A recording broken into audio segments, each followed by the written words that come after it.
আপনারা ভিতরে ভিতরে না ছিলেন, কিন্তু প্রকাশ্যে আপনারাও হা বলেছেন। আপনারা এখন বলছেন জনগণ 51% আপনাদেরকে ভোট দিয়েছে। তো ওখানে যে জনগণ 70% ভোট দিয়েছে, 51 বড় না 68 বড়?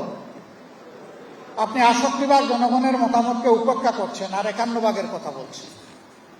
এর নাম গণতন্ত্র? ওনারা বলছেন সংবিধানে গণভোট নাই। আমাদের প্রশ্ন, এই দলটির জন্ম যার হাতে, তার হাতেই প্রথম বাংলাদেশে গণভোট অনুষ্ঠিত হয়েছিল। তখন কি সংবিধানে সেই গণভোটের প্রভিশন ছিল? তখন যদি এটা জায়েজ হয়ে থাকে, এখন না জায়েজ হয় কিভাবে? জনগণের প্রয়োজন। গণভোট হচ্ছে কনস্টিটিউশনের উপরেও সুপ্রিম অথরিটি রাখে। জনগণের সুপ্রিম অভিপ্রায় হচ্ছে চূড়ান্ত সংবিধান।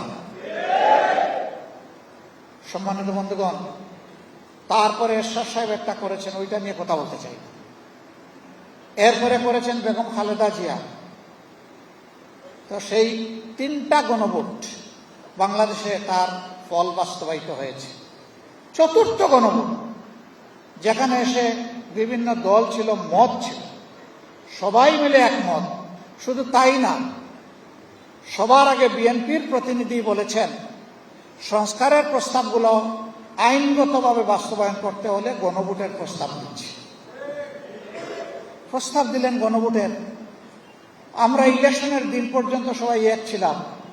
এরপরে যখন দেখলেন যে আপনারা যেভাবেই হোক, যে মেকানিজমেই হোক, আপনারা 2/3 বেশি হয়ে গেছেন, তখন রাতারাতি আপনাদের মত বদলে গেল। আমরা তো আমাদের জায়গায় আছি। জাতিকে বলেছিলাম আপনারা প্রতিনিধিত্বের জন্য আমাদেরকে একটা ভোট দিবেন আমাদের প্রতি, আর রাষ্ট্র মেরামতের জন্য, নতুন একটি প্রত্যাশার বাংলাদেশ গড়ে তোলার জন্য আপনারা গণভোটে হা দেবেন।